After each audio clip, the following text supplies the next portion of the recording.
Today among us we have Dr. Monica, Assistant Professor, Department of Zoology, Government College, Bahadurgarh, Haryana.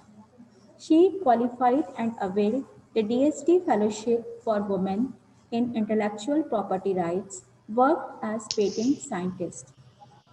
She published 4 papers in research journals and 2 chapters in book. She has been invited by various colleges of Delhi University as a resource person, and she also attended various national and international conferences and workshops. Her field of interest is molecular biology, microbiology, environmental conservation, biodiversity, intellectual property rights, science, public research programs. She is life member of International Society of Zoological Science, Indian Society of Cell Biology and Indian Academy of Science. अनुभवी व्यक्ति के बोल महज शब्द जाल नहीं होते हैं, उसमें अनुभवों की दिशा ज्ञान एवं गहराई होती है, जो हमारे जीवन को सही दिशा देती है और हमें नई दिशा प्रदान करके आगे ले जाने के लिए प्रेरित करती है. Now I invite Dr. Monica, our second speaker, to share her thoughts with us. I am really thankful to Mr. Vikas Saraswat that he gave a beautiful introduction, very detailed one, and made my job very easy. So now I am going to share my screen in order to share my PPT.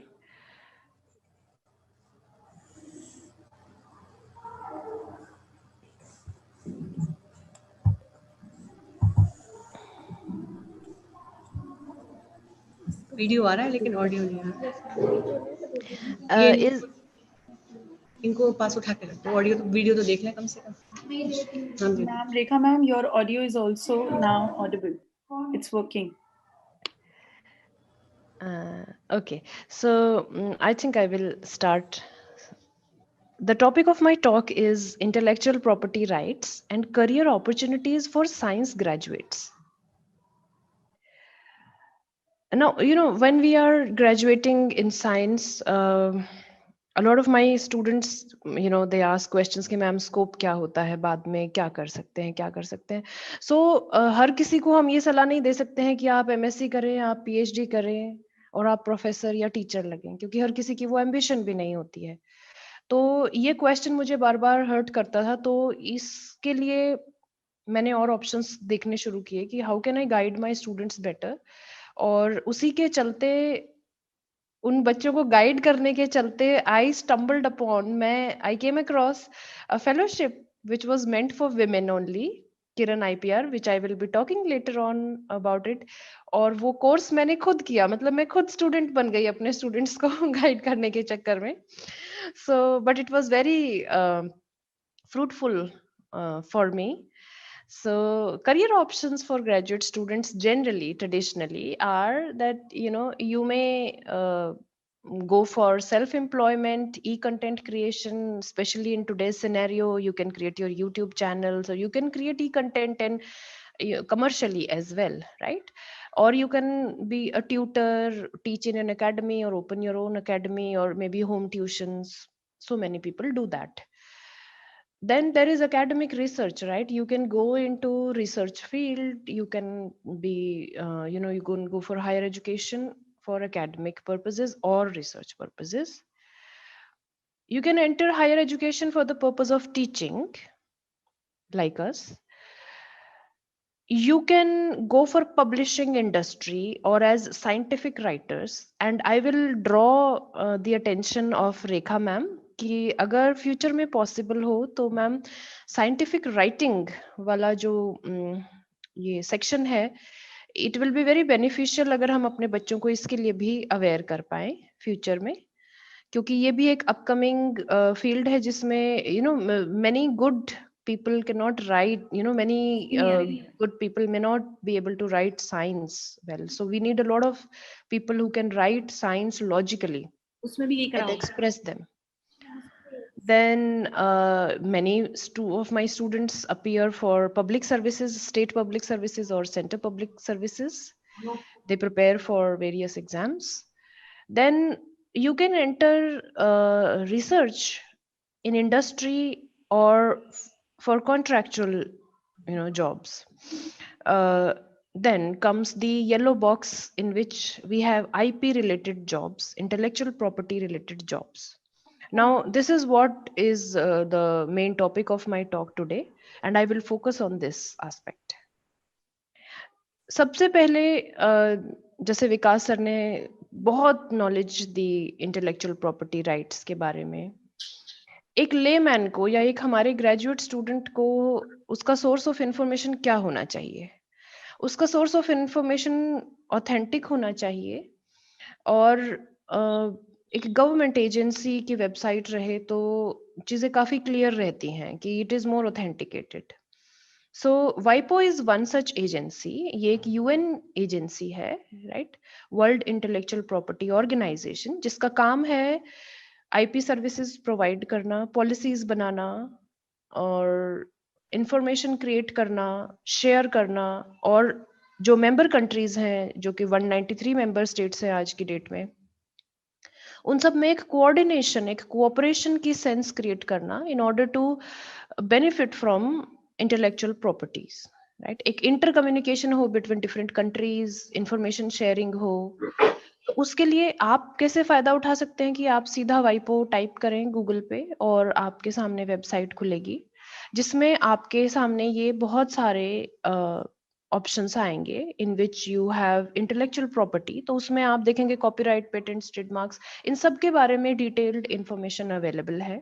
तो हमारे students और कोई भी layman पढ़ना चाहे तो ये बिल्कुल ओपन सोर्स है, everything will be visible. Then सबसे अच्छी बात यह है कि वाइपो जो है ये ऑनलाइन ट्रेनिंग्स प्रोवाइड करते हैं. सब कुछ ट्रेनिंग्स, वर्कशॉप्स पेड होते हैं, काफी कुछ उनमें से अनपेड भी हैं, मतलब फ्री हैं, और certificate as well as non certificate courses are also there. तो एक जनरल आइडिया लेने के लिए हमें जरूर पहले जो ऑनलाइन अवेलेबल रिसोर्सेज हैं उनके थ्रू जाना चाहिए ऑथेंटिक के लिए. फिर अवेयरनेस क्रिएट करने के लिए वर्ल्ड आईपी डे सेलिब्रेट किया जाता है, बहुत सारे अवार्ड्स दिए जाते हैं वाइपो के थ्रू, मैगजीन पब्लिश करी जाती है, आउटरीच कैंपेन्स किए जाते हैं स्कूल स्टूडेंट्स के लिए, गवर्नमेंट एम्प्लॉयज के लिए. देखिए, द बेसिक आइडिया इज कि जैसे सर ने भी बात करी कि प्रॉपर्टी, अब इंटेलेक्चुअल प्रॉपर्टी को हम उसके महत्व को समझें कि अब हम इंडिया उसको इग्नोर नहीं कर सकता. इंडिया वैसे भी बहुत उस रेस में काफी पीछे रह गया है कि हम लोग लिखने में उतने अच्छे नहीं है, डॉक्यूमेंटेशन में उतने अच्छे नहीं होते हैं. बहुत ही पुराने जमाने से हमारी बहुत सारी जो फोकलोर है, या फिर आपने देखा होगा वेदास में भी जो लिखा, मतलब हमें ये नहीं पता कि इसका original author who was the original, क्योंकि बहुत सारी चीजें बाय स्पीच, बाय ट्रेनिंग, जैसे क्लासिकल म्यूजिक भी आपने देखा होगा, राइट, कि वो एक गुरु अपने शिष्य को सिखाता है, तो वो उस पूरे प्रोसेस में क्या होता है कि काफी चीजें लॉस्ट आउट हो जाती हैं, कई कुछ चीजें ऐड हो जाती हैं, किसी का सिग्निफिकेंस कम हो जाता है. तो हमारा ये बहुत पुराना ट्रेडिशन रहा है, इसलिए हमारे पास बहुत सारी चीजों के रिटन रिकॉर्ड्स भी नहीं है, जिसकी वजह से हम काफी पिछड़ रहे थे इस फील्ड में, इंटेलेक्चुअल प्रॉपर्टी के फील्ड में. लेकिन luckily since a few decades now Indian governments have realised, उन्होंने ये चीज सोची है कि हमें अपनी traditional knowledge as well as अपना जो इंटेलेक्चुअल प्रॉपर्टी, आप कुछ आविष्कार कर रहे हैं तो उसका आप में एक जज्बा होना चाहिए कि आप उसके मालिक बने, राइट, आपको उसकी रिकग्निशन मिले. कोई भी बच्चा फर्स्ट आता है, उसके लिए जब तालियां बजती है तो उसको बड़ा जोश आता है, उसको अगली बार भी फर्स्ट आना होता है. ये बिल्कुल वैसा ही है कि आप में एक जोश भरा जाए कि आप और इन्वेंशंस करें ह्यूमैनिटी के लिए, अपने लिए, ऑर्गेनिजम्स के लिए, दूसरे ऑर्गेनिजम्स के लिए. तो उस एक जज्बे को और भी ज्यादा अच्छे से उभारने के लिए ये एक सॉर्ट ऑफ एक इंसेंटिव है कि आप उसके मालिक बन जाएंगे, आपको रिकग्निशन दी जाएगी, आप उससे पैसा कमा सकते हैं, राइट. सो इसलिए अवेयरनेस, रेजिंग अवेयरनेस वाला जो पार्ट है ये बहुत ही जरूरी है, खासकर हमारे जो स्टूडेंट्स हैं उनमें इंफॉर्मेशन होना चाहिए पहली बात तो हमें, और फिर हमें उस पे गर्व होना चाहिए, हमें ये पता होना चाहिए कि हम उस इंफॉर्मेशन को कैसे यूज कर सकते हैं। तो आज की मेरी टॉक का बेसिक पर्पस यही है। मैं बहुत ज्यादा डिटेल्स में नहीं जाऊंगी क्योंकि वो विकास सर ऑलरेडी कर चुके हैं। जब हम वाइपो, आप अगर वाइपो एकेडमी में जाएंगे तो आप देखेंगे कि इनके पास जो वाइपो मेंबर स्टेट्स हैं उनमें अलग अलग तरह की कंट्रीज हैं। काफी डेवलप्ड कंट्रीज भी मेंबर स्टेट्स हैं, डेवलपिंग कंट्रीज भी हैं, लीस्ट डेवलप्ड कंट्रीज भी हैं, like some South African countries, right, and countries in transition भी है, मतलब जो डेवलपिंग से डेवलप्ड में जा रही है या लीस्ट डेवलप्ड से डेवलपिंग की तरफ जा रही हैं उनकी इकोनॉमीज। तो उन सब के लिए वाइपो एकेडमी ने अलग अलग तरह के फी वेवर्स उनके मेंबर्स के लिए, उनके लोगों के लिए, या फिर फ्री ट्रेनिंग्स ऑर्गेनाइज करी हैं, या काफी इंसेंटिव्स हैं कि how they can help you. तो आप जब इस पेज पे जाएंगे वाइपो एकेडमी में तो पूरा एनरोलमेंट प्रोसेस जो होता है वो पूरा ऑनलाइन है। So you will first of all see कि आपको कौन सी ट्रेनिंग करनी है। ट्रेनिंग कैटलॉग में जाएंगे तो आप देख लीजिए कि आपको कौन सी ट्रेनिंग करनी है उसमें से। तो पहला ऑब्वियसली हमें थोड़ा जो फ्री वाली ट्रेनिंग्स है ये मैं सभी को एनकरेज करूंगी कि आप definitely apply for them and go through them. पूरा ही प्रोसेस ऑनलाइन है, आपको कहीं जाना नहीं है, कोई फीस नहीं फिल करनी है। देन रजिस्ट्रेशन एंड एनरोलमेंट कीजिए। फिर इनका टाइम पीरियड होता है, एक कुछ टाइम पीरियड में वो एक पर्टिकुलर कोर्स होता है, कुछ डेज का होता है। तो यू डू इट ऑनलाइन, और फिर आप सर्टिफाइड कोर्स के लिए कर रहे हैं तो आपको सर्टिफिकेट मिलता है, अदरवाइज यू गेन नॉलेज। और इसमें अलग अलग लेवल के कोर्सेज होते हैं, बिल्कुल प्रिलिमिनरी लेवल के, एकदम बिल्कुल जो नया है जिसको कुछ नहीं पता है उसके लेवल का, हायर लेवल हायर। और ये सबके लिए है, मतलब कोई भी उसको कर सकता है, टीचर्स भी, स्टूडेंट्स भी, रिसर्चर्स भी। और जब हम देखिए, हम साइंस के फील्ड में हैं, इंफॉर्मेशन, ऑब्जर्वेशन, ये हमारे मेन कैरेक्टरिस्टिक्स होने चाहिए अगर हम कोई इन्वेंशन करते हैं या हम कैपेबल हैं उस चीज के। So in we should know about all these options, और हमें अपने आप को अवेयर और इंफॉर्मेशन गैदर करते रहना चाहिए। तो even teachers should you know enrol and learn from these courses. दूसरा जो मेन ऑथेंटिक सोर्स था, तो वाइपो जो हुआ वो तो वर्ल्ड इंटेलेक्चुअल प्रॉपर्टी ऑर्गेनाइजेशन की तरफ से रहा। हम अगर अपने इंडिया आईपी ऑफिस की बात करेंगे तो उसकी भी अपनी वेबसाइट है, जिसमें ये उसका स्नैपशॉट मैंने लगाया है यहाँ पे। और इस वेबसाइट पे आप देखेंगे कि न्यूज एंड अपडेट्स में आपको जो बिल्कुल रीसेंट मोस्ट चेंजेस, जैसे पेट अमेंडमेंट आप देख रहे हैं 6 नवंबर 2020, right, patent second amendment rules 2020, इसमें आपको लेटेस्ट इंफॉर्मेशन मिलेगी कि आपका जो पेटेंट एक्ट है, पेटेंट रूल्स हैं, उनमें कोई अगर करंट चेंज हो रहा है तो उसके बारे में आपको पता चलता है। Then you also get to know about a lot of announcements. देखिए आप इनके ट्रेनिंग प्रोग्राम्स होते हैं, उनके बारे में आपको यहाँ से पता चलेगा। इनके वैकेंसीज निकलती हैं किन कुछ पोस्ट्स के लिए, वहाँ उसके लिए भी आपको यहीं से पता चलेगा।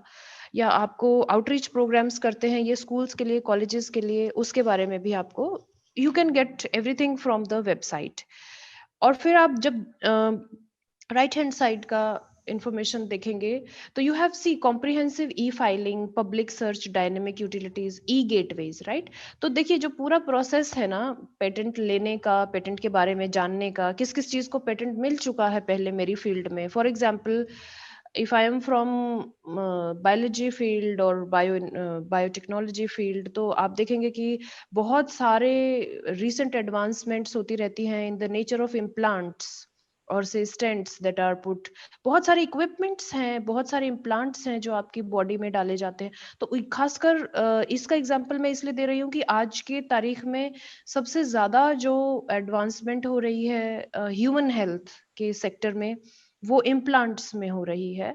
और आप जब पब्लिक सर्च में जाएं इस वेबसाइट पे, और वहां पे बस आप पब्लिक सर्च में जाएंगे तो यू कैन सर्च फॉर कि क्या क्या पेटेंट्स अप्लाई किए जा रहे हैं, किसके द्वारा अप्लाई किए जा रहे हैं, और वो क्या फील्ड है उसका। एक एब्स्ट्रैक्ट आपको मिलेगा जिसमें उसकी डिस्क्रिप्शन लिखी होगी। तो इस चीज से आपको क्या फायदा होगा?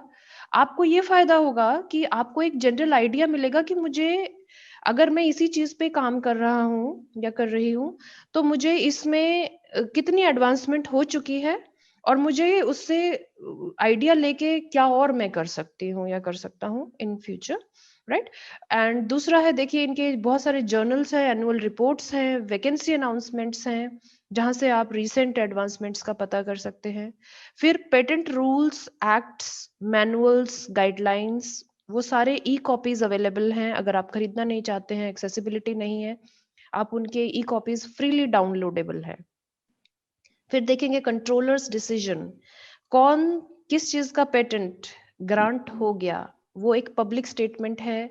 आप कंट्रोलर्स डिसीजन, राइट, अगर आपने फाइल किया हुआ है तो आपको एक नंबर दिया जाता है, एप्लीकेशन नंबर, आप उसको टाइप करके अपना अप टू डेट रह सकते हैं कि अब मेरा कंट्रोलर का क्या डिसीजन रहा है, right. Then there are other links as well. Then you have patent grievances, right? And then you have so many other information, patent agent fee. तो आपको काफी, ये जो गवर्नमेंट की वेबसाइट है इस पे बहुत जितनी पॉसिबल हो सके सारी इंफॉर्मेशन डाली हुई है गवर्नमेंट ने, जो कि बहुत एक इजी बनाती है एक रिसर्चर के लिए कि आपको किसी ऑफिस के चक्कर ना काटने पड़े, आपको किसी एक प्रोफेशनल के पास ना जाना पड़े कि मेरे को आप ये चीज समझाएं, मेरे को आप ये चीज बताएं। सो it's a very comprehensive website, और मैं आप लोगों से रिक्वेस्ट करूंगी सभी से कि आप जनरल नॉलेज के लिए भी इसको विजिट करें, इसके डिफरेंट लिंक्स को विजिट करें। ओके, अगर हम वाइपो की साइट की बात करें तो जैसे व्हाट इज इंटेलेक्चुअल प्रॉपर्टी, जैसे विकास सर ऑलरेडी एक्सप्लेन कर चुके हैं, तो मुझे नहीं लगता है कि मुझे इस स्लाइड पे बहुत ज्यादा टाइम लगाना चाहिए। But as he very correctly said, these are creations of the mind, right. So something that we create out of our curiosity of our mind, such as inventions, right, literary or artistic works. Invention का जरूरी नहीं है invention का मतलब एक कोई product ही हो, वो एक प्रोसेस भी हो सकता है। फॉर एग्जाम्पल, एक कोई भी एक ड्रग को मैन्युफैक्चर करने के लिए बहुत ज्यादा एक पर्टिकुलर एनवायरनमेंट चाहिए या टेम्परेचर चाहिए या एक पर्टिकुलर इक्विपमेंट चाहिए उसको बनाने के लिए, जो काफी महंगा है और काफी उस जिसकी वजह से वो ड्रग काफी महंगा हो जाता है या उसका आउटपुट उतना ज्यादा नहीं होता है। और आप सेम प्रोडक्ट बनाने के लिए एक दूसरा बहुत ही ज्यादा एफिशिएंट मेथड इजाद करते हैं, इन्वेंट करते हैं to make the same product, but to give it more in concentration, या जिसकी वजह से उसके कॉस्ट फैक्टर काफी कम आए, तो that is also an invention, right. So then you have literary and artistic works, like he explain, designs and symbols, names and images used in commerce. जब भी हम पेटेंट्स की बात करेंगे, जैसे सर ने भी बोला, कमर्शियल वैल्यू का होना बहुत जरूरी है। हम यहाँ बेसिक रिसर्च की बात नहीं कर पाएंगे। अगर उसका एक कमर्शियल यूज है, then it is a very important aspect कि उस वो पेटेंटेबिलिटी में आता है कि नहीं आता है। आप कोई भी आप अपने अच्छा के लिए, आप अपने सेटिस्फैक्शन के लिए कोई चीज इन्वेंट कर सकते हैं, लेकिन अगर उसकी कमर्शियल वैल्यू नहीं है, then I'm sorry, that will not be applicable to be applied for a patent. Okay, now what is a patent? अगर डेफिनेशन वाइज हम देखें तो एक एक्सक्लूसिव राइट है जो इन्वेंटर को दिया जाता है, granted for an invention which is a product और अ प्रोसेस, राइट, जो अभी हमने बात करी, in general in a new way of doing something और offers a new technical solution to a problem, right. तो बेसिकली अब आपको एक राइट मिलेगा, एक एक्सक्लूसिव राइट मिलेगा, वो और किसी को नहीं मिल सकता है उस पर्टिकुलर इन्वेंशन के लिए, राइट, क्योंकि आपने उससे पहले आपने अप्लाई किया पेटेंट ऑफिस में। लेकिन उसके बदले आपको क्या करना पड़ेगा? उसके बदले आपको पूरी दुनिया को बताना पड़ेगा कि आपने ये कैसे इन्वेंट किया, राइट। तो जैसे हमारे बहुत पुराने, आपने देखा होगा कि वैद्य होते थे, बहुत बड़ी बड़ी दवा, मतलब बहुत अच्छी अच्छी दवाइयां वो बनाते थे और बहुत बड़े बड़े मर्ज वो ठीक कर देते थे, लेकिन वो कभी भी अपनी कॉम्पोजिशन नहीं बताते थे, किसी को मेथड नहीं बताते थे। तो वो क्या हुआ, उसका रिजल्ट क्या हुआ? उसका रिजल्ट ये हुआ कि वो जो नॉलेज थी वो उनके साथ ही चली गई, उन्होंने अपने जो क्लोजेस्ट डिसाइपल था उसको भी नहीं बताया, तो उससे लॉस हुआ। तो पेटेंट ग्रांट करने का जो मकसद है, वो मकसद ये है कि एनकरेजमेंट तो मिले ही मिले, लेकिन उस आपका जो ज्ञान है वो आप अपने तक सीमित ना रख के आप समाज में बांटें, और आप जब समाज में उसको बांटेंगे, उसको डिस्क्लोज करेंगे, तो आपको एक फायदा ये मिलेगा कि आपको उसका राइट दे दिया जाएगा, एक्सक्लूसिव राइट है, और आपकी परमिशन के बगैर कुछ सालों के लिए, for 20 years in a patent, तब तक के लिए कोई भी इंसान उस चीज से फायदा नहीं उठा पाएगा, उसका रिकग्निशन नहीं ले पाएगा आपकी परमिशन के बगैर। आप उसको लाइसेंस देंगे बनाने का, that's and he will pay you, right. So ये डिस्क्लोजर जो है ना, ये इसमें मेन है। ऐसा नहीं हो सकता कि आप पेटेंट अप्लाई करें और आप ये ना बताना चाहें कि आपने ये कैसे किया, right. So what kind of a protection does a patent offer, जैसे सर ने बताया कि आप दूसरे बंदे को रोक सकते हैं उसकी, अगर आपके पास पेटेंट राइट है, आप उसकी इन्फ्रिंजमेंट रोक सकते हैं। अगर कोई सेम आपकी इन्वेंशन को कोई बना के बेच रहा है और पैसे कमा रहा है, आप उसके ऊपर केस ठोक सकते हैं और आप उसको रोक सकते हैं, राइट। सो वो इन्फ्रिंजमेंट केसेस होते हैं बाय लॉ। ओके, तो कोई भी कमर्शियली बना नहीं सकता, यूज नहीं कर सकता, डिस्ट्रीब्यूट नहीं कर सकता, इंपोर्ट नहीं कर सकता। खुद नहीं बना रहा है बट वो दूसरी किसी कंट्री से इंपोर्ट करके बेच रहा है, राइट। या फिर वो सेल नहीं कर सकता, इंपोर्ट करने के बाद सेल नहीं कर सकता है without the patent owners consent. ठीक है, तो आप मालिक हो जाते हैं। और जैसे यहाँ पे मैंने एक कार्टून लगाया हुआ है, so it is a legal certificate that gives you a right to protect your invention, right, for 20 years and in specific territories. ये बहुत जरूरी है। सी इट इज, जैसे कि is a patent valid in every country. अगर आपको India में patent, मतलब इंडिया में वो राइट्स चाहिए, तो you have to apply in India. अगर आपको अमेरिका में वो राइट्स चाहिए, you have to, so it's a territorial right, और आपको उस हर कंट्री में अप्लाई करना पड़ेगा जहां पे आप वो राइट्स एंजॉय करना चाहते हैं, राइट। सो और उस पे कुछ लॉज, देखिए अलग अलग कंट्रीज हैं। ऑल्दो हम सब वाइपो के मेंबर हैं और पीसीटी कन्वेंशन के हम फॉलो करते हैं, कुछ सेट रूल्स हैं जो हम फॉलो करते हैं सभी मेंबर कंट्रीज, लेकिन हर कंट्री के अपने कुछ, जैसे हमारा द पेटेंट एक्ट है, राइट, तो हर कंट्री के अपने रूल एक्ट हैं, रूल्स हैं, जो which you will have to follow when you are applying there। उनका अलग, हर का प्रोसेस अलग होता है, स्टेप्स अलग हो सकते हैं। अपनी कंट्री के जो स्टेप्स और प्रोसेसेस हैं वो मैं आपको बताऊंगी। सर ने एडिसन का एग्जाम्पल दिया, और एडिसन आज की डेट में भी अनडिस्प्यूटेड हैं। उनके जो टोटल उन्होंने मैक्सिमम नंबर ऑफ इन्वेंशंस करी हैं, तो वो मतलब जिनको कहते हैं ना कि एक भगवान है वो इन्वेंशंस के। So he is having 1093 US patents to his credit, और कोई इस रिकॉर्ड को आज तक तोड़ नहीं पाया है। और जब आप गूगल पे थॉमस एल्वा एडिसन के पेटेंट्स को टाइप ही करेंगे और इमेजेस में जाएंगे, तो ये सारी पिक्चर्स आपको नजर आएंगी, और ये वो महान व्यक्ति हैं जिनका फोटो भी आप देख पाएंगे। तो हमारे जो आइडियल होने चाहिए ना, वो थॉमस एल्वा एडिसन होने चाहिए कि उनकी भूख मिटी ही नहीं। देखो वो कितने कितने कितने इन्वेंशंस करते ही चले गए, और ये एक क्लासिकल एग्जांपल है कि आप अगर किसी को एनकरेज करते हैं तो वो कितनी ऊंचाइयां छू सकता है। ये थोड़ा सा कल्चरल डिफरेंस भी रहा है हमारी इंडियन संस्कृति का। हम लोग बड़े उदार हैं ना, हम अपने तरह अपने, हम कुछ करते हैं तो हम झट से बता देते हैं। सबसे पहले हम पड़ोसियों को बता देते हैं घर बनाने से पहले भी, कह रहे हैं हम नक्शा भी बता देते हैं। सो ये थोड़ा सा हमें चेंज लाना पड़ेगा। Western society is very professional. वो अपने फैमिली, अपने बच्चों को भी जो वहाँ का साइंटिस्ट होगा वो ये नहीं बताएगा कि वो किस चीज पे एग्जैक्टली क्या रिसर्च कर रहा है। वो एक इंटेलेक्चुअल, मतलब वो एक कल्चरल डिफरेंस है जो सदियों से चला आ रहा है, कल्चरली चला आ रहा है। उसको बदलने में हमें थोड़ा समय मिलेगा, और इसीलिए यंग जनरेशन को ये रूल्स समझाना जरूरी है पेटेंट्स के, कि before you file a patent आपको क्या क्या चीज का ध्यान रखना है।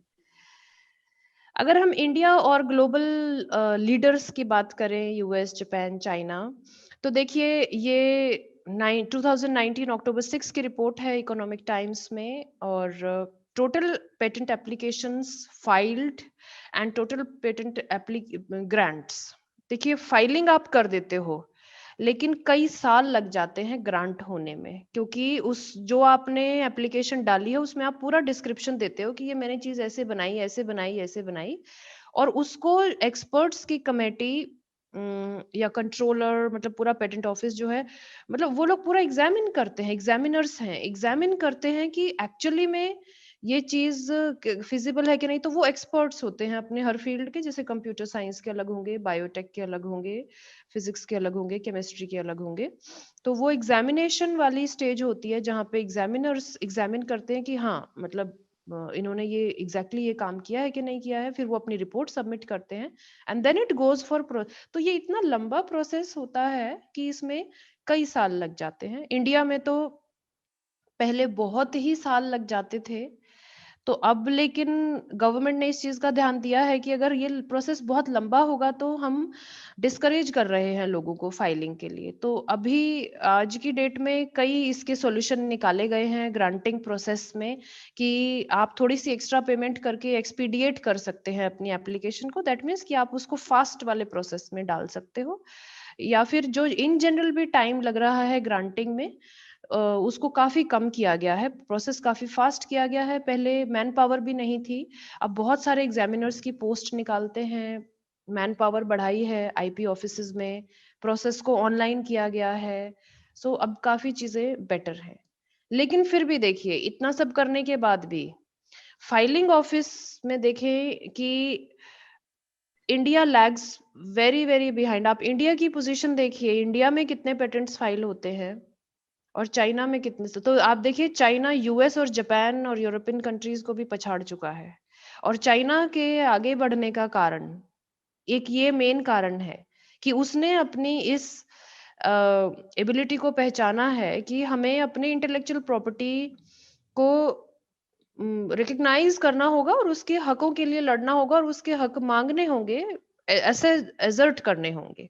तो उसका सबसे पहला जो स्टेप होता है वो है filing for a patent, right, what ever invention you have made.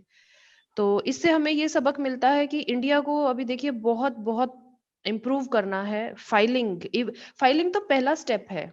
Granting तो अगर पास हो जाता है तो ग्रांट होता है, राइट। हम फाइल ही नहीं करते, हमारे में कॉन्फिडेंस ही नहीं है, या मे बी हम उस डायरेक्शन में रिसर्च नहीं कर रहे, हम सही डायरेक्शन में रिसर्च नहीं कर रहे हैं, maybe, right. So we need to think about it. अगर आप फ्रीक्वेंटली आस्क्ड क्वेश्चंस वाले सेक्शन में जाएंगे आईपी इंडिया की वेबसाइट पे, तो देखिए ये सारे जो क्वेश्चंस एक लेमैन के दिमाग में आते हैं, वो सारे मैंने यहाँ स्नैपशॉट डाला है सिर्फ आपको ये दिखाने के लिए कि आपको किसी टीचर से या किसी से पूछने की जरूरत नहीं है, आईपी वाले पर्टिकुलर बंदे के पास जाने की जरूरत नहीं है। बहुत इंफॉर्मेशन है जो सटीक इंफॉर्मेशन वेबसाइट से आपको मिलेगी, जैसे कि क्या होता है patent, what is the term for a patent in Indian system. India में वो 20 साल के लिए ग्रांट होता है, हो सकता है दूसरी किसी कंट्री में वो 14 साल के लिए हो या कम के लिए हो, but mainly nowadays it is granted for 20 years. That means आप उसके मालिक सिर्फ 20 साल तक है, 20 साल के बाद कोई भी उसको बना भी सकता है, इंपोर्ट भी कर सकता है, सेल भी कर सकता है, राइट। सो फिर एक्ट के बारे में बताया गया है। फिर does Indian patent give protection worldwide? No, definitely not, because it is a territorial right. आपको जिस भी कंट्री में प्रोटेक्शन चाहिए है आपको वहां पे अप्लाई करना होगा। क्राइटेरिया फॉर पेटेंटेबिलिटी, जैसे सर ने भी बताया था, it should be novel, it should have inventive step और it must be non obvious. For example, एक चेयर है बिना हैंड रेस्ट की, आपने उसी चेयर के डिजाइन पे बस एक हैंड रेस्ट लगाया और आपने कहा कि देखो मैंने एक नई चीज बनाई, लेकिन क्या उसमें कोई इन्वेंटिव स्टेप है? मतलब ये बहुत ऑब्वियस है, देखिए कि अगर आप उस पे एक हैंडल लगा देंगे तो आप अपनी आर्म उसके ऊपर रख पाएंगे, it is very obvious, so it will not be patented. लेकिन अगर आप उस चेयर में कुछ ऐसा सेंसर लगाते हैं जिसकी वजह से उस चेयर की यूटिलिटी में इतना इजाफा हो, उसकी यूटिलिटी में कई एंगल्स हो, जो एक एक्सपर्ट है वो ये बोल सके कि yes now it is much more commercially usable and it has a very good added advantage, तो then it will be used as, then it can go for a patent, right? So it should be a non-obvious kind of a modification or an inventive step. Okay, then it should be capable of industrial application. Definitely, जो commercial वाली हम बार बार बात कर रहे हैं कि देखिए सिर्फ शौक के लिए हमें कोई चीज इन्वेंट करी है वो अलग बात है, लेकिन अगर उसकी कमर्शियल इंडस्ट्रियल एप्लीकेशन नहीं है, अगर उसकी डिमांड नहीं है, तो फिर उसके लिए पेटेंट नहीं दिया जाएगा, because it is a right which is given to benefit you, to encourage you creatively. चौथा जो मेन स्तंभ है इसका वो है कि वो सेक्शन 3 या section 4 of the patent act के अंडर नहीं आना चाहिए। अब ये सेक्शंस क्या हैं? Section 4 basically deals with atomic energy related inventions. ऐसा नहीं है कि आप कोई एक रेडियो एक्टिव बॉम्ब बना लें और आप कहें कि नहीं नहीं इसको मुझे पेटेंट दो, मैं इसका मालिक हूँ। वो बिल्कुल प्रोहिबिटेड है, उसके लिए कोई किसी को पेटेंट नहीं मिलेगा। और आपको पता भी होगा शायद कि इन चीजों पे रिसर्च करने के लिए बिल्कुल स्पेशल परमिशंस की जरूरत होती है। इसी तरीके से जब हम सेक्शन 3 को देखेंगे तो बहुत सारी चीजें हैं जिनके लिए आपको पेटेंट नहीं मिलेगा। कुछ उनमें से सर ने बताई, कुछ मैंने यहाँ लिस्ट आउट करी है। ये पूरा ही मैंने एक स्नैपशॉट डाला है, लेकिन रेड एरोज से मैं आपको बता रही हूँ कि coming from a biological field मेरी थोड़ी टेंडेंसी रही कि मैं थोड़ा हाईलाइट कर दूं कि भाई क्या क्या चीजें हैं। जैसे आप फर्स्ट को देखेंगे, इन्वेंशन विच इज फ्रिवलेस और which claims anything obviously contrary to a well established natural law. ठीक है, आप अब सीधे से कोई एक्सपेरिमेंट करके बोलेंगे कि मैंने लॉ ऑफ ग्रेविटी के अगेंस्ट कोई चीज दिखाई है, जो already well established natural laws हैं उनके अगेंस्ट अगर आप कोई इन्वेंशन करते हो जो कि बहुत ही फ्रिवलस है, जिसका कोई साइंटिफिक बेस नहीं है, जिसका कोई एविडेंस नहीं है, आपको नहीं मिलेगा। इसी तरीके से बहुत सारी चीजें हैं जिसमें कुछ सर ने बताई, वो मैं रिपीट नहीं करूंगी, जैसे कि mere admixtures और just addition of two different things। देखिए, अ मेथड ऑफ एग्रीकल्चर और हॉर्टिकल्चर, आजकल आप यूट्यूब पे देखते हो बॉटल में भी उगा रहे हैं, राइट? या पानी में उगा रहे हैं सब्जियां भी और कैसे भी, तो उन सब चीजों के लिए आपको नहीं मिल सकता है पेटेंट, क्योंकि वो देखिए पेटेंट ग्रांट ऐसा नहीं होना चाहिए कि उससे ओवरऑल सोसाइटी का हार्म हो जाए। आपको एक ऐसा राइट दे दिया जाए कि कोई और ना कर पाए और उससे काफी बड़ा हार्म हो जाए सोसाइटी का। मतलब ये एक बड़ा बैलेंस रख के चलना पड़ता है, और इंडियन पेटेंट लॉ जो हैं वो इस मामले में बहुत ही ज्यादा स्ट्रिक्ट है, जिसमें पब्लिक गुड का बहुत ध्यान रखा जाता है। बहुत सारी कंट्रीज हैं, इवन यूएस के पेटेंट्स जो हैं आप देखेंगे कि बहुत ही काफी सारी चीजें ऐसी पेटेंट कर दी जाती हैं जिसकी वजह से आम पब्लिक को बहुत ज्यादा पैसा देना पड़ता है या उनके ऊपर बहुत बर्डन पड़ता है। तो हमारा जो पेटेंट लॉ है ये पूरे वर्ल्ड में बहुत ज्यादा अप्रिशिएट किया जाता है। इसकी जो नॉन पेटेंटेबिलिटी वाले जो सब्जेक्ट मैटर्स हैं, ऑफ कोर्स कुछ लोग नाराज भी हैं यूएस और यूरोप की कंट्रीज की, भाई हमें बहुत सारी चीजों पे नहीं देते हो, लेकिन हमें हमारा जो ऑब्जेक्टिव है वो ये है कि पब्लिक गुड को पहला स्थान दिया गया है, कि ऐसी कोई भी चीज को पेटेंट नहीं दिया जाएगा जिससे कि जो आम जनता है उसको उसके ऊपर भार पड़े, उसका नुकसान हो जाए। तो कोई भी मेथड ऑफ एग्रीकल्चर हॉर्टिकल्चर का आपको नहीं मिलेगा। फिर यह है कि कोई भी प्रोसेस मेडिसिनल, सर्जिकल या क्यूरेटिव जिसकी वजह से ह्यूमन बींग्स की ट्रीटमेंट होती है या एनिमल्स की ट्रीटमेंट होती है, आप उसको पेटेंट नहीं करा सकते कि आपने एक सर्जिकल मेथड लिया और आप उसको पेटेंट करा लोगे कि मेरे अलावा इस तरीके की सर्जरी कोई नहीं कर पाएगा पूरे वर्ल्ड में। ऐसा नहीं हो सकता, राइट? सो इंडियन एक्ट में ये प्रोविजन है कि उसके लिए आपको नहीं मिलेगा।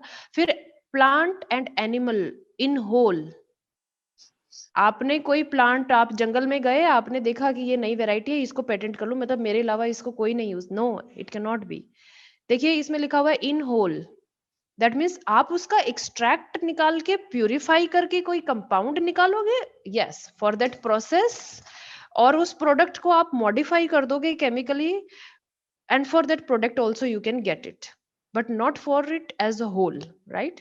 सो ये बड़ा कंटेंशियस इशू है हमारे फार्मास्यूटिकल इंडस्ट्री में। बहुत सारी कंट्रीज, ये जो हमारा हल्दी वाला इशू है और हमारे जो बहुत प्लांट एक्सट्रैक्ट वाले इश्यूज हैं, वो इसमें जो यूएस और यूरोप या चाइना, कोरिया, ये लोग जब फाइल करते हैं इंडिया में, they run into a lot of problem, क्योंकि बहुत सारी कंट्रीज में ये चीजें पेटेंट ग्रांट कर दी जाती हैं, इसलिए वो दवाइयाँ वहाँ बहुत महंगी होंगी, राइट, वो एक्सेसिबल नहीं होंगी। लेकिन इंडियन सिस्टम में ये चीज काफी रेगुलेटेड है, बहुत ज्यादा रेगुलेटेड है, राइट। फॉर 15th पॉइंट अगर आप इसमें देखेंगे तो देखिए, an invention which in effect is traditional knowledge. तो I think this is a point which connects to Vikas sir's talk, कि अगर कुछ भी ऐसा है जो ट्रेडिशनल नॉलेज में है उसको हम पेटेंट नहीं करेंगे, ऑलरेडी नोन है। एंड 16th पॉइंट आप देखेंगे, inventions relating to atomic energy, right.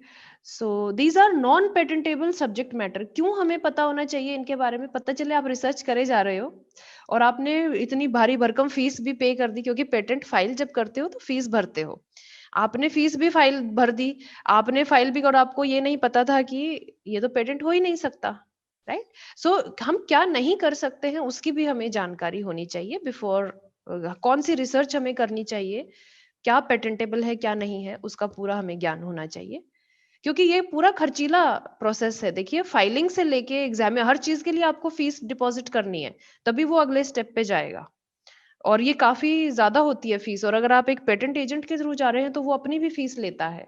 So you know, इसीलिए बहुत, और हम सबको पता है रिसर्च में ना हमारे पास ज्यादा पैसे नहीं होते हैं हमारे पास बहुत ज्यादा ग्रांट्स नहीं होती है, so we have to be very careful about it, right. So इसीलिए ये एक और मेजर कारण है कि मैक्सिमम जो पेटेंट फाइलिंग होती है, आप देखेंगे कि या तो वो सॉफ्टवेयर के फील्ड में है, जो भी आपकी प्राइवेट कंपनीज हैं, एप्पल है, सैमसंग है, बहुत सारी वो लोग फाइल करते हैं, या फिर आपके जो फार्मास्यूटिकल इंडस्ट्री है वो फाइल करती है। गवर्नमेंट में लैब्स में काफी चीजें रेगुलेटेड हैं और अब काफी वो रिलैक्सेशन भी दे रहे हैं। और ये जो अवेयरनेस है, देखिए आईपीआर की अवेयरनेस गवर्नमेंट इसीलिए कर रही है कि जो गवर्नमेंट एजुकेशनल इंस्टीट्यूट्स में या गवर्नमेंट एजेंसीज में काम कर रहे हैं, उनको ये अवेयरनेस होनी चाहिए, उनको ये एनकरेजमेंट होनी चाहिए कि हम किस डायरेक्शन में रिसर्च करें कि हम पेटेंट फाइल कर पाए। ठीक है, ये rights of patentee once a patent is granted. तो देखिए, आप लाइसेंस दे सकते हैं, आप एक्सक्लूसिव राइट होल्डर हैं, मुझे लगता है ये चीजें हम कर चुके हैं। अब आइए, क्या कौन कौन से स्टेप्स होते हैं during the grant of a patent. तो देखिए, पहला जो स्टेप होता है वो होता है पेटेंट सर्च करना। आप पहले सर्च करके रखो कि ऑलरेडी ये ग्रांटेड तो नहीं है, नहीं तो आपका पूरा सब गड़बड़ हो जाएगा। कि ऑलरेडी अगर वो ग्रांटेड है तो देखिए, जो date of application, date of filing actually is, आपने फाइल करा आज की डेट में, तो आपके बाद जो भी बंदा फाइल करेगा इस पर्टिकुलर, और क्योंकि ये ऑनलाइन सिस्टम है तो इवन टाइम का भी ध्यान रखा जाएगा कि आपने अगर आज की डेट में सुबह फाइल कर दिया है तो आप उसके हकदार हो गए हो, अगर वो फाइनली पास होगा और ग्रांट होगा तो। कोई भी बंदा जो बिल्कुल सेम इन्वेंशन लेके आया है लेकिन आपसे बाद में फाइल कर रहा है, उसको वो चीज ग्रांट नहीं होगी।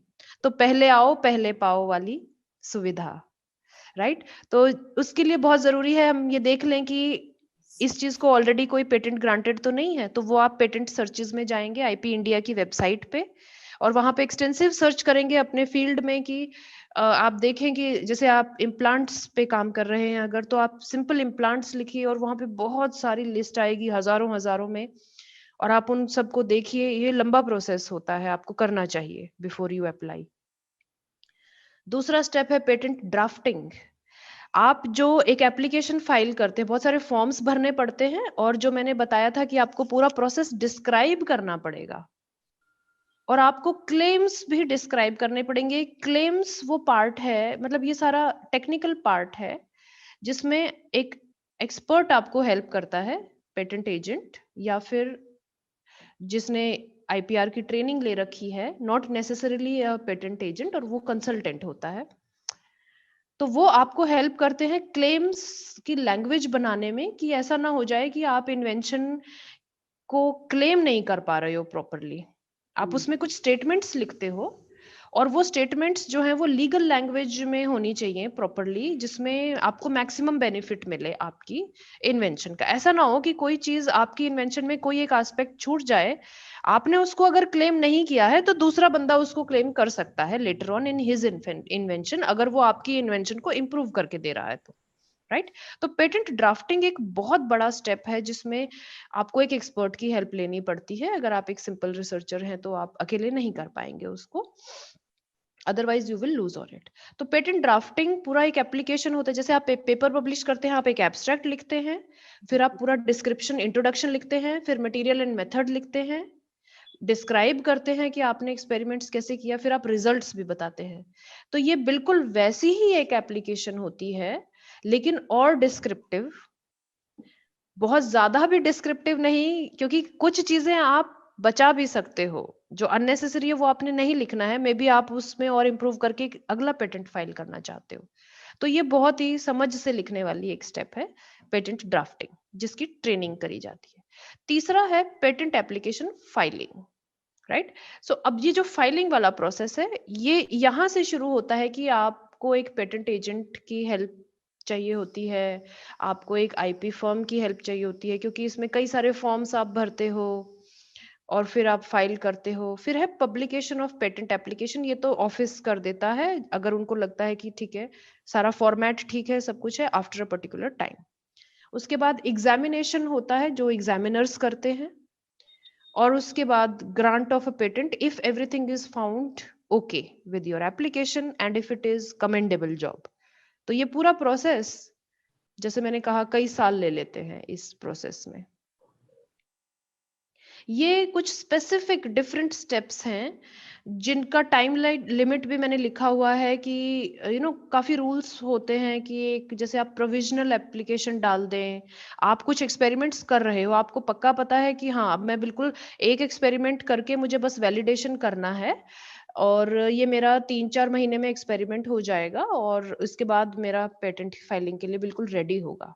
तो आपने एंटिसिपेट किया हुआ है, क्योंकि जो प्रीवियस रिजल्ट्स हैं वो आपको दिखा रहे हैं कि आप सही डायरेक्शन में जा रहे हो। लेकिन बाय द टाइम आपका एक्सपेरिमेंट खत्म होगा, ये बिल्कुल पॉसिबिलिटी है कि उसी 2-3 महीने में कोई और फाइल कर दे आपसे पहले।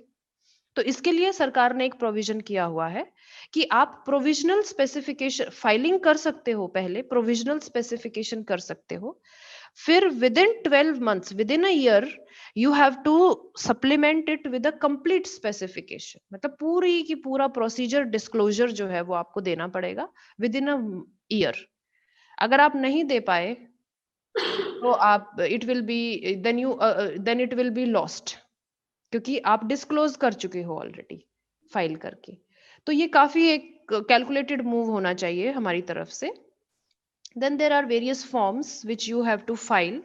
फॉर्म 18 है रिक्वेस्ट फॉर एग्जामिनेशन। भाई आपने फाइल तो कर दी, आपने फीस भरी और आपने फाइल कर दी, लेकिन अब आपको लग रहा है कि नहीं, मैं इंटरेस्टेड नहीं हूं, मुझे नहीं चाहिए आगे का प्रोसीजर, क्योंकि हर स्टेप पे फीस देनी पड़ती है। तो आप जब रिक्वेस्ट फॉर एग्जामिनेशन डालेंगे, जिसको फॉर्म 18 कहते हैं, तभी वो एग्जामिनर के पास भेजी जाएगी आपकी एप्लीकेशन। ऐसा नहीं है कि आपने बस एक बार सबमिट कर दी और अब तो उसका रिजल्ट ही आएगा, ऐसा नहीं होता। इसके बहुत सारे स्टेप्स होते हैं। फाइलिंग की अलग फीस होती है, एग्जामिनेशन की अलग फीस होती है, वो ज्यादा होती है। फाइलिंग की एक नॉमिनल फीस होती है, कम होती है, ताकि हर कोई फाइल कर सके, राइट। और रिक्वेस्ट फॉर एग्जामिनेशन तभी करता है इंसान जब उसको ये लगता है कि हाँ, मतलब अपना मन बना लिया है पक्का, और फिर आगे जाए। And then there are various other timelines. ये सारे यस, इसमें पब्लिकेशन भी होगी आपके एप्लीकेशन की after a particular period of time. कि जो पेटेंट ऑफिस है, आप जब सर्च करेंगे, पेटेंट सर्च करेंगे, तो आप देखेंगे कि पब्लिश्ड एप्लीकेशन पब्लिश्ड आएगा। तो पेटेंट ऑफिस पेटेंट ग्रांट करने से पहले अपनी वेबसाइट पे आपका पूरा जो स्पेसिफिकेशन है, आपने जो फाइल किया है, पूरा डिस्क्रिप्शन है, वो अपनी वेबसाइट पे डालता है और मौका देता है समाज को, दूसरे रिसर्चर्स को, कि भाई किसी को अगर ऑपोजिशन है, कोई अगर इसको अपोज करना चाहता है, हो सकता है कि आप किसी और की चुरा के स्पेसिफिकेशन और आप फाइल कर दिया आपने, या आपने किसी अपने दोस्त को बताई अपनी इन्वेंशन और उसने झट से फ्रेम करके लिख के और उसने फाइल कर दी। तो ऑपोजिशन का, प्री ग्रांट ऑपोजिशन का प्रोविजन है। किसी को भी ऑब्जेक्शन अगर होगा वो फाइल कर सकता है और उसमें फिर जवाब लेना देना होगा सारा। अच्छा, आपको ग्रांट हो गया पेटेंट, उसके बाद भी कोई डिस्प्यूट कर सकता है कि अरे इसको तो नहीं पता चला उससे पहले भी। तो पोस्ट ग्रांट ऑपोजिशन का भी प्रोविजन है टिल 1 ईयर ऑफ कोर्स, मतलब एक पर्टिकुलर पीरियड है कि तब तक ही आप उसको अपोज कर सकते हो। एंड यस, एक बहुत मेजर फैक्टर जो बायोलॉजिकल मटेरियल में जो लोग रिसर्च करते हैं उनके लिए, आपने अगर कोई एक प्लांट एक्सट्रैक्ट निकाला है या आपने कोई एक वेक्टर बनाया है, आपने कोई एंजाइम रिकॉम्बिनेंट एंजाइम बनाया है, उसके लिए आप पेटेंट कर रहे हैं, आपको वो चीज डिपॉजिट करनी है from the date of filing within 3 months to the national authority, right. हमारे में क्या होता है, हम लोग रिसर्च करते रहते हैं, जो इंडिया में जो हुआ और काफी देखा गया बहुत सारी एप्लीकेशंस में कि मतलब रिसर्च करी, बायोलॉजिकल मटेरियल यूज किया, रिसर्च करी, पेटेंट के लिए अप्लाई कर दिया, but it was never submitted to the government agency, to the government depository, जिसकी वजह से ये मेजर एक स्टेप, क्योंकि गवर्नमेंट डिपॉजिटरी में उसका डिपॉजिट होना बहुत ही अनिवार्य है, ताकि उस गवर्नमेंट एजेंसी से फिर कोई भी दूसरा बंदा अगर रिसर्च करना चाहे या उसको वैलिडेट करना चाहे तो उसके लिए वो एक्सेसिबल हो।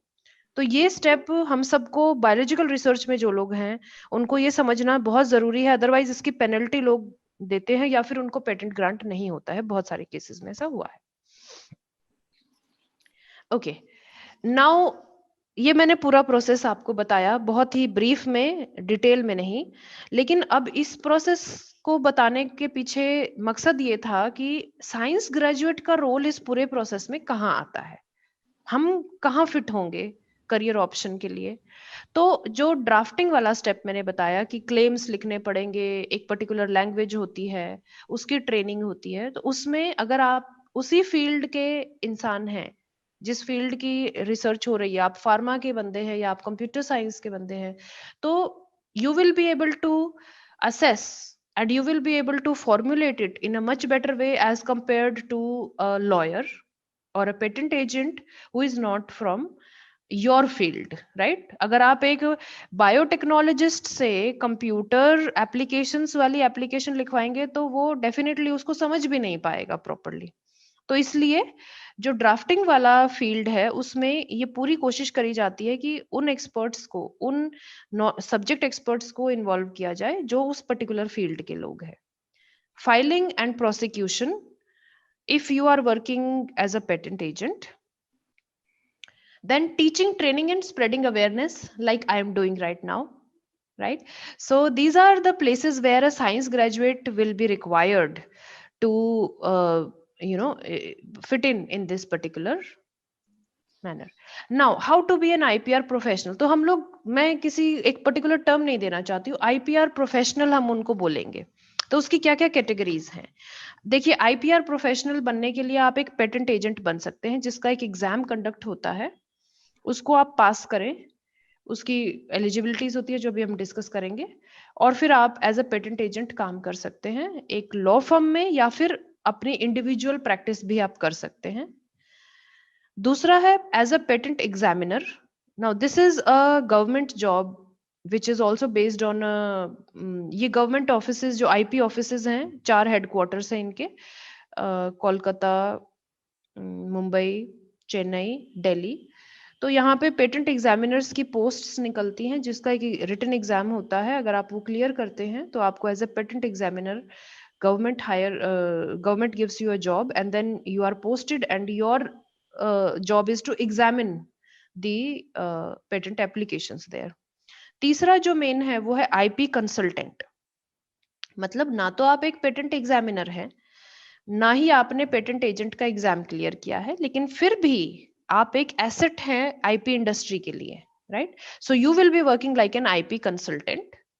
आई was working like an IP consultant for a law firm for some time, right, because I did not clear the patent agent exam and I also did not give the patent examiner exam, but still I was working and contributing to a grade.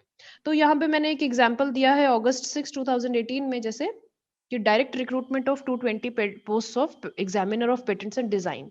So this is how the government advertises after every few years. posts for examiners. It conducts an exam, interviews, and then you are hired just like any other government job.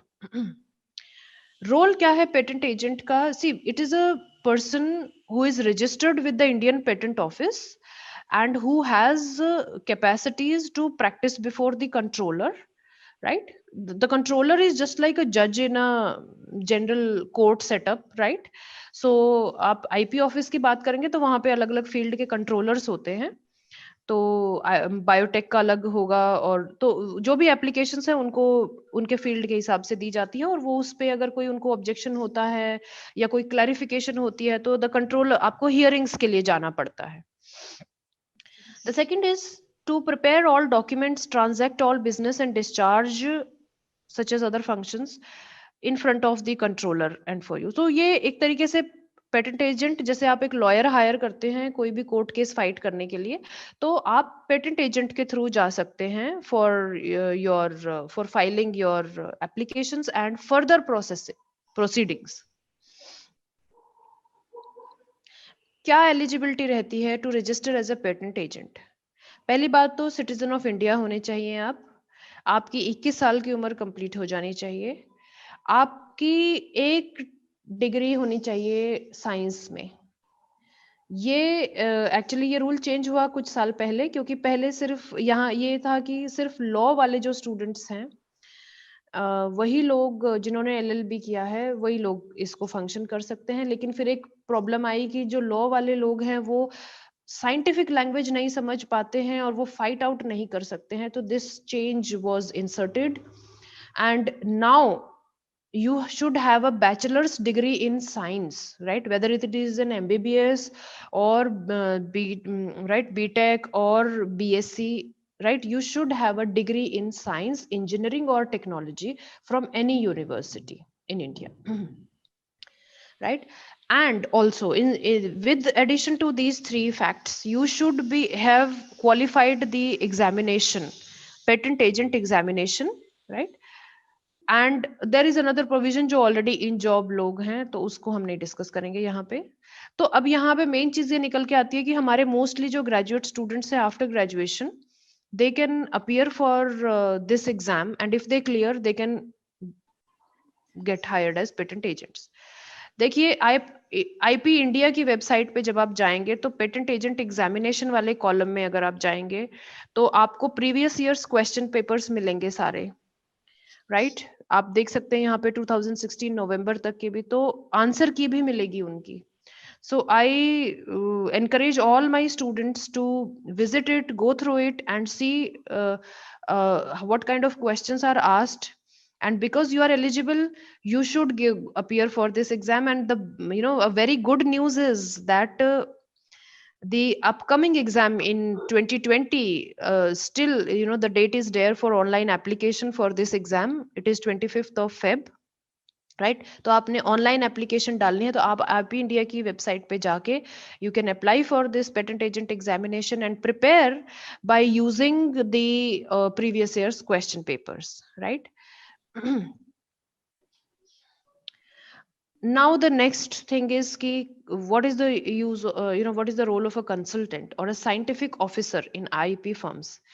See, when I was looking for options for my students, I came across this fellowship, Kiran IPR fellowship. It's a government DST funded fellowship, Department of Science and Technology funded fellowship, particularly for women who have moved out of academics and research because of some either domestic problems or family reasons, right? So now what happens is that you have a family, you have kids, you are not able to get back into active research, but आपने जो BSc MSc PhD करी हो सकता है वो waste चली जाएगी आपके साथ अगर आप जॉब में नहीं आते हैं. तो ये गवर्नमेंट ऑफ इंडिया का बहुत ही अच्छा इनिशिएटिव है जिसका यूज मैंने किया, जिसका बेनिफिट मैंने लिया.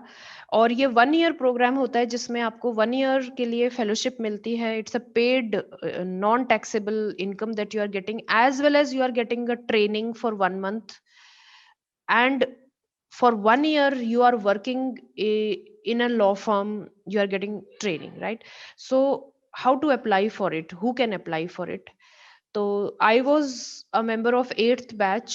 Now currently last year 11th batch has come out, and very soon I think that the next batch will be coming out. So what is the essential qualification?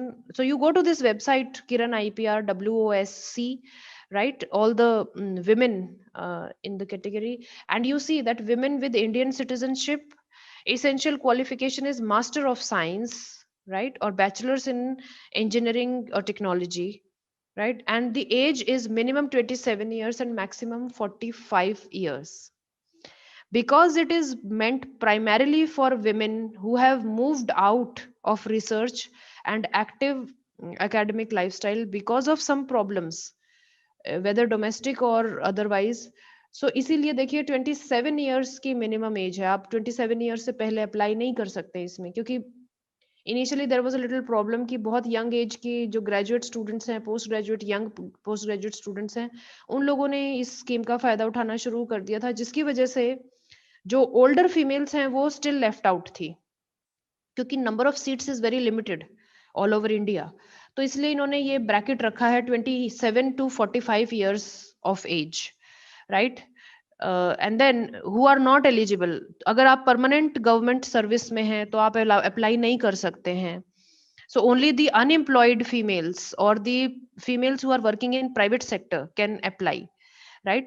And those who have already taken benefit from this training, whether partially or wholly, भाई आपने शुरू किया और आपने खत्म नहीं करी, तो आप there is never a second chance in it, right? Because it is meant for benefit of women.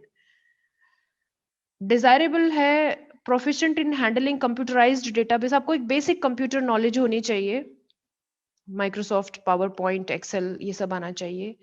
और दूसरा है कि basic understanding of various IPR aspects. तो ये आपको कहाँ से मिलेगा? ये आपको मिलेगा आईपी इंडिया की वेबसाइट से, वाइपो की वेबसाइट से, और अगर आपने वाइपो के वो कुछ कोर्सेज कर रखे होंगे तो definitely you will get a better edge from other students in interview, right? So देखिए टेंटेटिव सीट एलोकेशन क्या है, नंबर ऑफ सीट्स जो हैं सब्जेक्ट एरिया वाइज हैं, आप देख सकते हैं कि all over India only 120 seats are there, और वो कैटेगरी वाइज हैं कि इस सब्जेक्ट में ज्यादा इन्वेंशन होती है तो इनमें हमने ज्यादा दे दिए हैं, आप right, some are interdisciplinary. So you see that if you belong to chemistry and chemical sciences you have 20 seats, right? आप देखिए कि इलेक्ट्रॉनिक्स की सबसे ज्यादा सीट्स होती हैं, क्योंकि मैक्सिमम जो पेटेंट्स फाइल होते हैं वो इलेक्ट्रॉनिक्स फील्ड के होते हैं, राइट? सो इसी तरीके से इन सीट्स का डिवीजन है। So it is my call to all the females present here, जो भी इस एज ब्रैकेट में आते हैं और जो भी जिनके ऊपर भी ये एलिजिबिलिटी क्राइटेरिया फुलफिल होता है, definitely give it a serious thought, because I myself have taken advantage of it and it is a beautiful experience, right? वो लोग आपको इतना प्रोफेशनली ट्रीट करते हैं, ट्रेन करते हैं कि you get a second chance in life, right? So I'm really thankful to Government of India for this fellowship.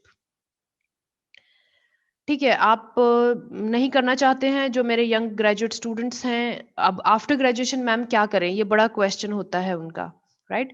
सो क्या कर सकते हैं हम कि अगर आप एक पर्टिकुलर डिग्री नहीं करना चाहते हैं आईपीआर की फील्ड में, टोटली मूव नहीं करना चाहते हैं, तो बहुत सारे डिप्लोमा अवेलेबल हैं, राइट? जैसे इग्नू में आप देखेंगे, मैं आपको एग्जांपल भी दिखाऊंगी, तो इनमें देखिए बहुत सारी यूनिवर्सिटीज हैं, इन सब के वैलिड होते हैं डिप्लोमा और degrees before you apply for a law firm for a particular job, right? So you can choose any one of them according to your suitability, your time limit, and you can gain knowledge of IPR. These were some of the government institutes which are giving the trainings.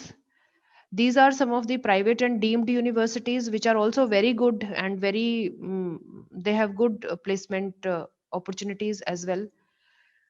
Yes, I was talking about IGNU. So the program which is so this is just one example of many IPR related programs which are conducted by IGNU. तो ये मैंने कल ही इसका snapshot लिया है to give you the recent most picture, right? So देखिए ये post graduate certificate in patent practice है, ये distance course है, राइट तो इसकी you can be working and you can still do this diploma. और देखिए इसकी मिनिमम ड्यूरेशन 6 मंथ्स की है, मैक्सिमम ड्यूरेशन 2 मंथ्स की है। कोर्स फी, एनुअल फी है 9,600, पूरे कोर्स की फीस है, तो बहुत ज्यादा नहीं है as compare to other private institutes, right. And आप देखिए कि कोई एज लिमिट नहीं रखी है, क्योंकि डिस्टेंस एजुकेशन है, आप कभी भी ले सकते हो अपने लाइफ टाइम में, और ये आपको बेनिफिट करेगी। एलिजिबिलिटी आपकी क्या है कि degree in science, technology, medicine, और 4th and 5th year students of 5-year integrated LLB course program, right? The medium of instruction will be English, because most of the applications that you have, they are in English. Potential job opportunities. See, we have a lot of IP firms in India, जो आपको इन different, अगर आप as a patent agent work करना चाहते हैं तो आप patent agent का एग्जाम क्लियर करें, और आप अगर इन फर्म्स के साथ काम करते हैं तो you get a very hefty salary, I tell you, right. I will not disclose the figures, but you get a very good hefty salary because of the because you have cleared the patent agent examination. But if you have not cleared the patent agent examination and you want to work as a consultant and you are a science graduate, so there are many paralegal as well as consultant jobs in private firms according to your capability, according to your communication skills, according to your language skills, drafting skills.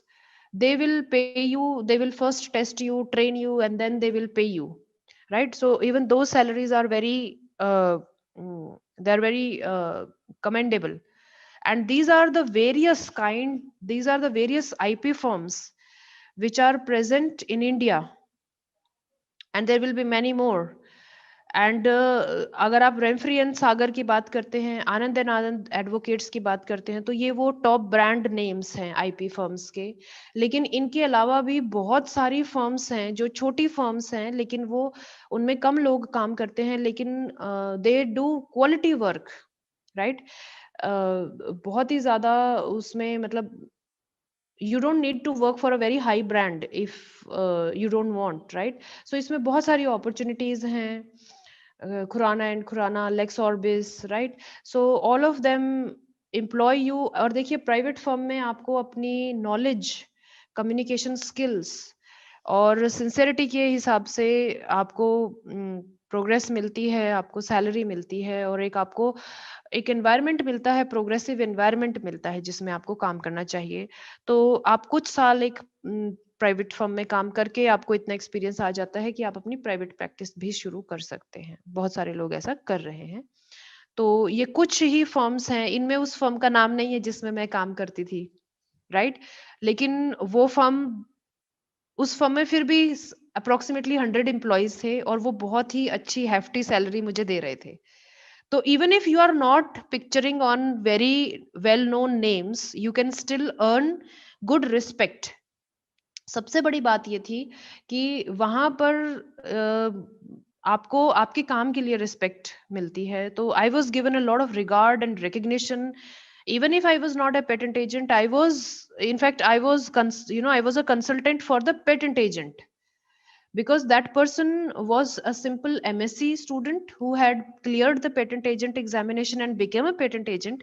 But I went there as a PhD accomplished candidate who had taught in college, and I went there to work for some months to gain experience, and I got a lot of regard, I got a good salary, and I had a very bright future if I had not got this teaching job, right?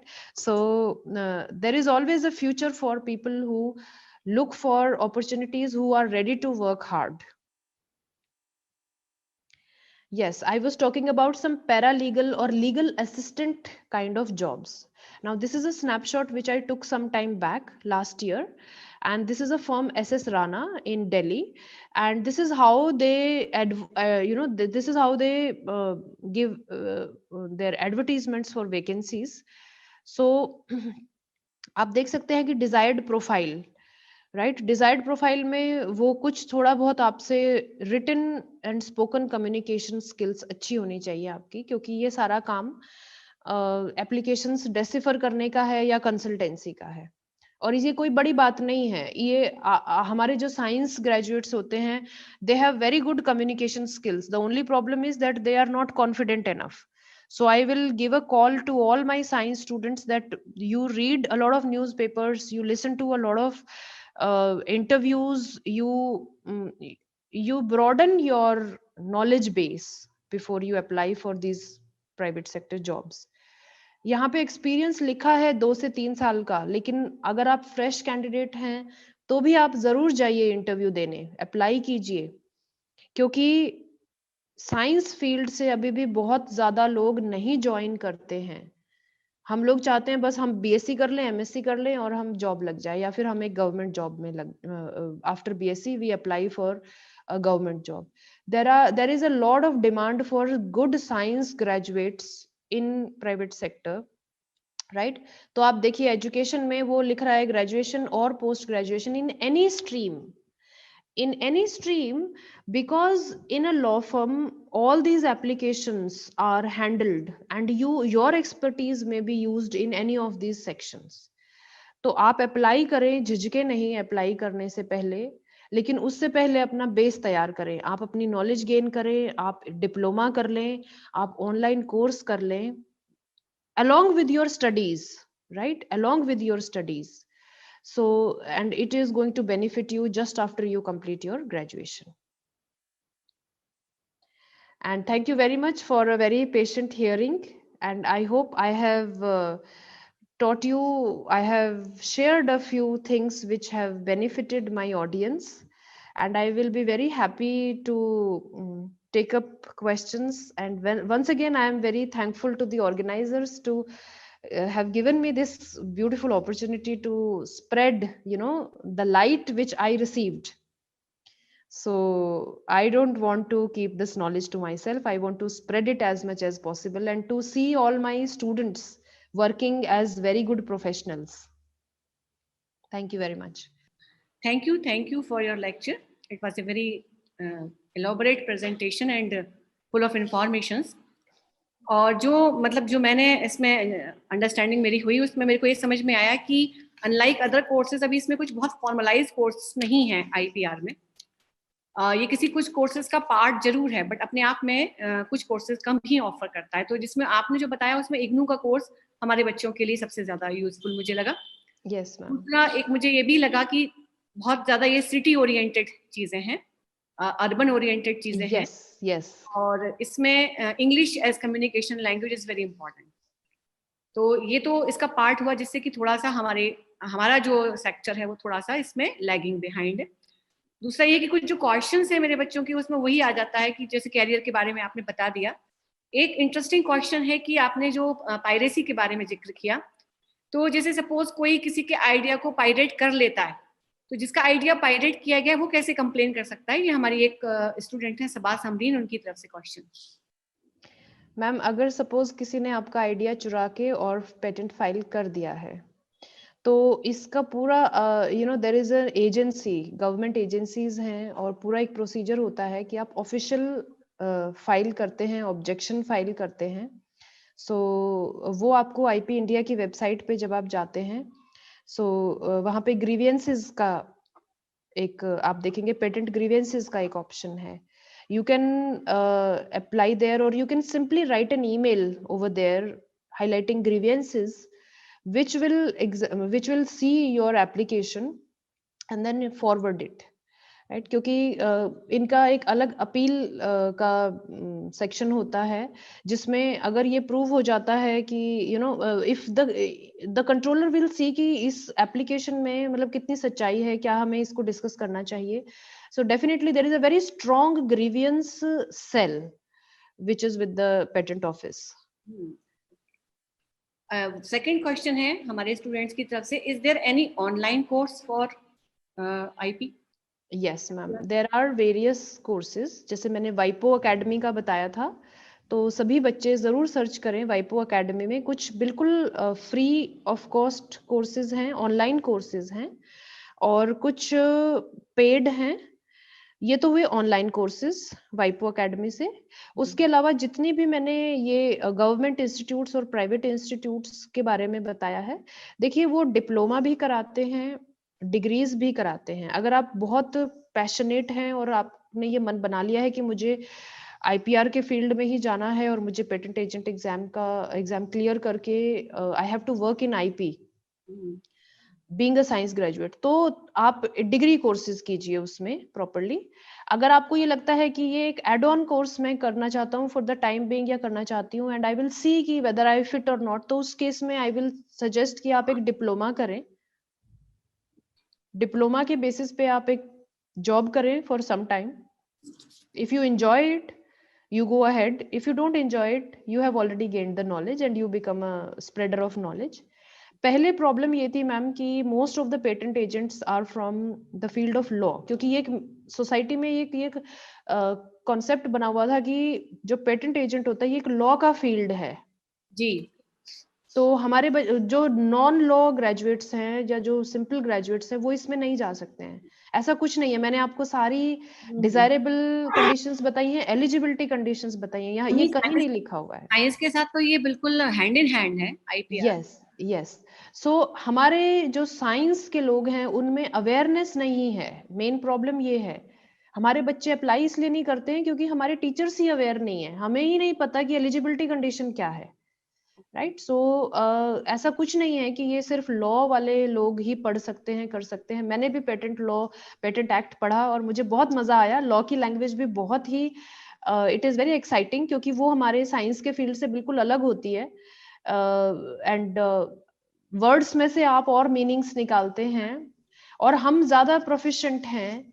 Science graduate will be much more proficient क्योंकि उसके पास एक scientific temper होता है चीजों को समझने का, उसको एक ट्रेनिंग, उसकी एक फॉर्मल ट्रेनिंग होती है राइट फ्रॉम स्कूल, कि उसको एक प्रैक्टिकल की ट्रेनिंग है, एक साइंटिफिक टेम्पर के साथ सोचने की ट्रेनिंग है, तो वो it definitely page. Why you have opted for the government job?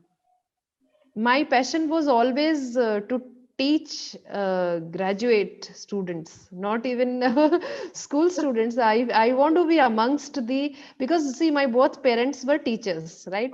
So from childhood itself I have done my graduation from Miranda House. So when we first joined our college, on the very first day we had a teacher, Dr. Tanima Bose. She, when I saw her and when she taught us, she was my idol and I wanted to become an educator just like her, and she was that good a teacher. So you can be educator in IPR as well. Yes, that is why I am doing this duty, that I gained IPR knowledge because I want to give a direction to my students. So during this corona period, one more question in my mind. You have declared, you have suggested that atomic energies or atomic were prohibited. Yeah. What is the provision for biowarfares? Like corona? Yes, ma'am. There is, yeah, ma'am. You require, see, if you are working for example, if you are working on coronavirus, then definitely you require, there is always an ethical committee, right? So you need extensive permissions from your ethical committee. So if you are doing any research on any of these infectious material or infectious organisms, definitely keep your ethical clearance in place and very strongly, because tomorrow if you are going to apply for patent, like so many of these firms will now be applying for vaccine, patent for vaccines. So the problem which is going to be encountered is whether you have a clearance from your ethical committee in all respects or not. So to all the colleagues who are working in this direction, wherever you have ethical reasons, Indian government is very, very strict and very, very specific, and it is very good for us as well, because you need a lot of permissions to carry out research and to tell what kind of research you are going to perform. But it is a lesson for all of us that we should have all these permissions before we apply for patent.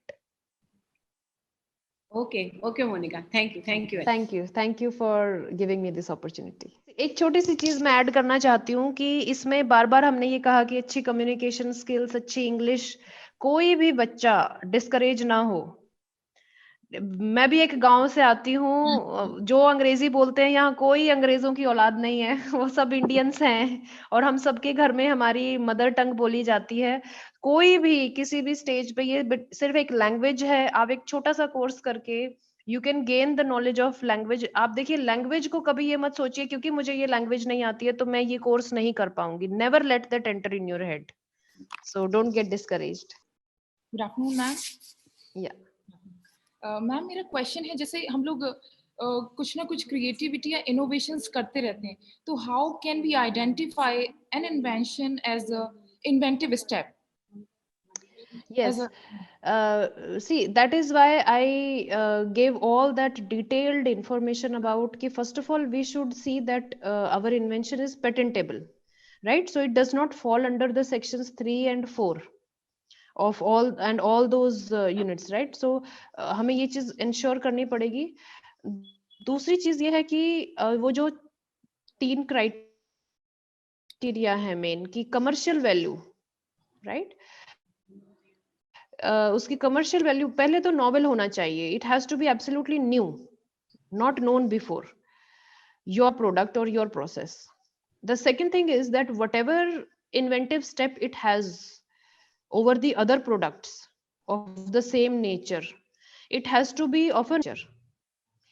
For example, देखिए कि जैसे आप एक कोई भी आप एक medicine बनाते हैं, फॉर एग्जांपल कि उसमें एंटीपायरेटिक एक्टिविटी भी हो और एनाल्जेसिक एक्टिविटी भी हो, राइट? तो आपने एक गोली बनाई जिसमें आपने 200 mg एनाल्जेसिक ले लिया, 300 mg आपने एंटीपायरेटिक ले लिया, आपने बस उनको मिक्स किया, it pressed it into a tablet and now you want to get a patent for it. आपको नहीं मिलेगा क्योंकि सिंपली आपने 2 एग्जिस्टिंग चीजों को ऐड किया, उसमें कोई इन्वेंटिव स्टेप नहीं है, वो कोई भी कर देगा। लेकिन अगर आपने एक कंपाउंड लिया जिसकी एंटीपायरेटिक एक्टिविटी है फॉर एग्जांपल, राइट, और आपने उसमें कोई केमिकल मॉडिफिकेशन किया जिसकी वजह से उसकी जो एक्टिविटी है या तो वो इनहेंस हो गई या उसमें कोई और बेनिफिशियल एक्टिविटी आ गई, yes that will be patentable. तो वो अंडरस्टैंडिंग हमें एक्सटेंसिव सर्च से आएगी कि हमें ये पता हो कि हमारा जो फील्ड ऑफ नॉलेज एग्जिस्टिंग है, क्या क्या पता है, सबसे पहले क्या क्या डिस्कवर्ड है, इन्वेंटेड है, उसके बाद हम उसमें ये सोचे कि हम इसमें और क्या नया कर सकते हैं, राइट? जैसे हम मोबाइल फोन्स यूज करते हैं, आप देख रहे हैं कि हर ऑलमोस्ट एवरी फ्यू मंथ्स एक नया मॉडल आ जाता है और उस नए मॉडल में कुछ ना कुछ एक एडेड एडवांटेज होती है। सो इसलिए in the field of science as well, in the field of biology as well, we will have to see ki what non obvious change you are making, and yes, third is commercial value, it should be marketable, right?